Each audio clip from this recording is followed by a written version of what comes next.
Hello everyone, welcome back to my channel, that is Chemistry Tricks. Today we are going to discuss the part that is how to write the electronic configuration of any elements now. बहुत सारे ऐसे बच्चे होते हैं जो 11th standard में आते हैं तो उनको समझ में ही नहीं आता कि किस पैटर्न में एक्चुअली इलेक्ट्रॉनिक कॉन्फ़िगरेशन लिखना है. ओके उसमें ही उनका सबसे ज्यादा टाइम चला जाता है. एग्जाम में अगर देखोगे तो 2 मार्क्स के लिए क्वेश्चन ये कंपलसरी होता ही, 1 मार्क्स का क्वेश्चन होता है. एक एलिमेंट्स के लिए 1 मार्क्स का क्वेश्चन वहां पे कंपलसरी होता है ना. ठीक है, आपने ये वीडियो देखा तो आपको इजीली समझ में आएगा कि किस पैटर्न में एक्चुअली इसका इलेक्ट्रॉनिक कॉन्फ़िगरेशन लिखना है. जस्ट 2 मिनट्स में आप ये इलेक्ट्रॉनिक कॉन्फ़िगरेशन इजीली लिख सकते हैं. ठीक है, उसके लिए सिर्फ आपको एक ड्रॉ करना है, दैट इज अफवर्ब प्रिंसिपल. और बहुत बड़ा नाम लिखा आपको, अफवर्ब प्रिंसिपल. नो, एकदम इजी है ये प्रिंसिपल.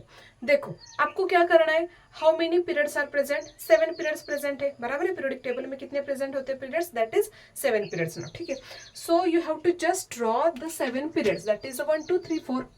1 2 3 4 5 6 एंड 7 ये लिखा मैंने. ठीक है, अब उसके बाद क्या करना है, देखो ब्लॉक कितने होते हैं हमारे पीरियोडिक टेबल में total, that is a 4 block. Which are that, SPDF. तो वही ब्लॉक लिखने हैं आपको. और वहां पे लिखते समय एक काम करना है, S⁻² लिखना है कंपलसरी, P⁻6 लिखना है, D⁻10 लिखना है एंड F⁻2 लिखना है 14 कंपलसरी. अब ये क्या लिखा मैंने, देखो ग्रुप्स कितने होते हैं हमारे टोटल, 18 ग्रुप्स होते हैं. बराबर है, पीरियड जो होते हैं वो होते हैं टोटल 7 पीरियड्स ना. ओके, जो कि मैंने टॉप टू बॉटम यहाँ पे लिख डाले. अब उसके बाद जो अगर आप अच्छे से देखोगे तो एस ब्लॉक में 2 ही ग्रुप प्रेजेंट होते हैं, group number first, group number second. P block में कितने ग्रुप्स होते हैं total, 6 groups are present now, 13 to 18 होते. डी ब्लॉक में होते हैं 10 ग्रुप्स एंड जो एफ ब्लॉक होते हैं वहां पे ग्रुप होते हैं हमारे 14 ईच में. ठीक है, समझ में. तो उसके लिए हमें क्या करना है, देखो ये तो समझ में क्या लिखा मैंने, SPDF, S⁻², P⁻² compulsory 6, D⁻² compulsory 10 and F⁻14 compulsory लिखना है आपको. 1 to 7 लिखा. उसके बाद जो फर्स्ट वाला पार्ट है वहां पे आपको लिखना है S⁻². हर एक को देनी है पावर, समझ में, हर एक को क्या करना है आपको, पावर देनी है. ठीक है, ये लिखा मैंने. अब उसके बाद एक जो है स्टेप उसको स्किप करके नीचे आना है. मतलब क्या करना होगा हमें, that is what here 2s2 लिखा मैंने, तो यहां पे करना है आपको 2p, ये वाला लिखा मैंने. अब यहां पे आएगा 3p, ये आएगा 4p, ये आएगा 5p, ये आएगा 6p और ये आएगा हमारा 7p. रेस्ट टू क्या कंपलसरी करना है, रेस्ट टू पावर कंपलसरी 6 करनी. ठीक है, उसके बाद फिर से एक स्टेप स्किप करनी है, नीचे जाना है आपको, नीचे जाना है कंपलसरी. तो वहां पे क्या करना है आपको, 4d लिखना है. ठीक है, 4d. यहाँ सॉरी ये कौन सा आएगा हमारा 3d, ये आएगा 4d, ये आएगा 5d, 6d और यहाँ पे क्या होगा हमारा 7d. Raised to power again 10 ही लिखना है आपको. ठीक है, अब उसके बाद 7 नहीं लिखा तो भी चलेगा, क्यों मैं बाद में बताती हूँ आपको. ठीक है, अब उसके बाद क्या करना है आपको, लिखोगे तो भी चलेगा, doesn't matter here. Next one part 3D के बाद आपको लिखना है F. एक फिर से स्टेप नीचे आना है आपको. यहाँ पे क्या करना है आपको, 5F⁻14 and 6F⁻what here 14. Don't write here 7. अब क्यों, इसके लिए भी रीजन है. अगर आप F ब्लॉक देखोगे तो F ब्लॉक में 2 ही सीरीज होती है. एक होती है lengthened series, that is the lengthened series ना, सॉरी ये 4F आएगा, एक्सट्रीमली सॉरी, और ये आएगा हमारा 5F. तो ये होती है हमारी लेंथेनेड सीरीज और ये होती है हमारी एक्टिनेड सीरीज ना. ठीक है, डी रेस में, डी पावर में देखोगे तो डी में सिर्फ 4 ही क्या आते हैं एक्चुअली सीरीज आते, या फिर 4 ही पीरियड्स वहां पे प्रेजेंट होते, इसकी वजह से मैंने यहाँ पे 4 लिखा. ठीक है, अब उसके बाद क्या करना है, देखो वन मोर पार्ट. ये अगर अच्छे से आपने डायग्राम को क्लियर किया, लर्न किया, तो बाकी पीरियोडिक टेबल के जितने सारे एलिमेंट्स है, हर एक एलिमेंट्स का इलेक्ट्रॉनिक कॉन्फ़िगरेशन कितना भी बड़ा हो आप इजीली लिख सकते हो, इजीली, एकदम इजी पार्ट है. ठीक है, उसके लिए सिर्फ आपको ये डायग्राम देखनी पड़ेगी. Understood this one part. अब ये मैंने कर डाला. अब इसके बाद क्या करना है, देखो सिर्फ एरो जो है वो नीचे की तरफ मैंने लाए. ठीक है, आप बॉटम टू टॉप भी लिख सकते हो या फिर टॉप टू बॉटम, दोनों तरफ से लिख सकते हो, डजंट मैटर हियर नो. ठीक है, अब देखो इलेक्ट्रॉनिक कॉन्फ़िगरेशन कैसे लिखोगे आप इलेक्ट्रॉनिक कॉन्फ़िगरेशन, वही हमारा मेन पार्ट है। चलो लिखते हैं। सपोज मैंने लिखा, चलो carbon, atomic number of carbon कितना होता है 6 ना। अब कैसे लिखोगे इलेक्ट्रॉनिक कॉन्फ़िगरेशन, देखो एकदम इजी है। तो 6 लिखते समय आपको यहाँ से स्टार्ट करना है फिलिंग ऑफ इलेक्ट्रॉन्स।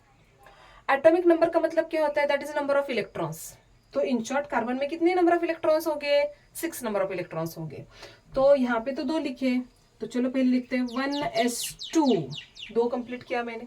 उसके बाद उसके नीचे कुछ भी नहीं है, तो सेकंड एरो पे ऊपर जाना है। तो सेकंड एरो पे क्या है 2s2। उसके बाद थर्ड एरो के ऊपर जाओ, यहाँ पे कितने है देखो 2p, 2p कितना आएगा यहाँ पे, टोटल 6 इलेक्ट्रॉन्स है, तो 2 + 2 कितने हो गए 4, 4 प्लस और सिर्फ 2 ही डाले तो कितना हो गया हमारा 6 इलेक्ट्रॉन्स कंप्लीट हुआ। तो इन शॉर्ट इसका मतलब क्या होगा कार्बन का electronic configuration, that is what 1s2 2s2 2p2। Easy है ना part. Now consider another, suppose we take, चलो नाइट्रोजन लेते हैं। एटॉमिक नंबर ऑफ नाइट्रोजन कितना होता है 7 होता है। तो किस पैटर्न में आएगा इसका electronic configuration, that is what here 1s2। उसके बाद कौन सा आएगा 2s2 आएगा। 2s2 के बाद क्या आएगा 2p, बट 2p कितना आएगा अभी 7 है ना यहाँ पे। तो 2 + 2 कितना हो रहा है 4, 4 + 3 मतलब कितना आ रहा है 7। ठीक है, अब तो मैंने ये बहुत इजी लिया ना, थोड़ा और बढ़ा चढ़ा के लेते हैं। चलो और लेते हैं, चलो लिखते हैं अभी calcium. Atomic number of calcium होता है 20। तो क्या आएगा अब इसका इलेक्ट्रॉनिक कॉन्फ़िगरेशन 20 है। तो number of electrons, how to write that, 1s2 first लिखना पड़ेगा। 1s2 के बाद क्या है यहाँ पे 2s2। चलो लिख डाला मैंने 2s2 के बाद क्या होगा अभी ये 2p6 आएगा। तो यहाँ तक तो कितने हो गए हमारे electrons complete, count the number of electrons, ये इलेक्ट्रॉन्स है यहाँ पे। सो 6 + 2 8, 8 + 2 कितना हो रहा है यहाँ पे 10। अब 2p6 के बाद क्या आ रहा है यहाँ पे 3s2, मतलब कितना हो गया यहाँ पे 12 हो गया। अब उसके बाद यहाँ पे एरो खत्म हुआ तो थर्ड एरो, फोर्थ एरो के ऊपर जाओ, तो यहाँ पे क्या है ये 3p6। अब कितना हो रहा है देखो 2 + 2 ये 10 हो गए हमारे, 10 + 2 12, 12 + 6 18 हुआ। 18 के बाद नेक्स्ट वन क्या आएगा 4s2। तो इन शॉर्ट कैल्शियम का एटॉमिक नंबर कितना हुआ, दैट इज 4s2 तक जाएगा ना, समझ में। उसी पैटर्न में अगर हमने लिखा, चलो एटॉमिक नंबर ऑफ कौन सा लिखे, चलो जिंक लिखते हैं। क्या है एटॉमिक नंबर 30 है। तो क्या आएगा देखो इसी पैटर्न में लिखना है, just we have to write like this one, 1s2 2s2 2p6। उसके बाद क्या आएगा 3s2, 3s2 के बाद क्या आ रहा है यहाँ पे 3p6, 3p6 के बाद क्या आ रहा है 4s2, 4s2 के बाद क्या है यहाँ पे 3d, और 3d कितने हैं देखते हैं, count the number of electrons. यहाँ तक होता है हमारा 10, 10 + 2 12, 12 + 6 18, 18 + 2 20। तो यहाँ पे कितना लिखना पड़ेगा हमें, रेस्ट टू पावर कितनी लिखनी पड़ेगी 30 लिखनी पड़ेगी ना। So in short what is the atomic number of zinc, that is a 3d10। समझ में किस पैटर्न में हमें एक्चुअली इलेक्ट्रॉनिक कॉन्फ़िगरेशन लिखना है। उसी पैटर्न में जितने ज्यादा एलिमेंट हो गए, जितना उसका एटॉमिक नंबर इंक्रीज होता जाएगा, आपको यही एरो सिर्फ याद में रखनी है और उसी को फॉलो करना है, समझ में। इसी पैटर्न में आपको लिखना है। आप 118 तक ईच एंड एवरी एलिमेंट का इलेक्ट्रॉनिक कॉन्फ़िगरेशन लिख सकते हो। सिर्फ आपको क्या करना है, जो भी आपका पेज होगा उसके बैक साइड पे यही ड्रॉ करना है, that is the actually Aufbau principle. क्या करना है ड्रॉ करते समय 1 2 3 4 5 6 7 तक लिखना है।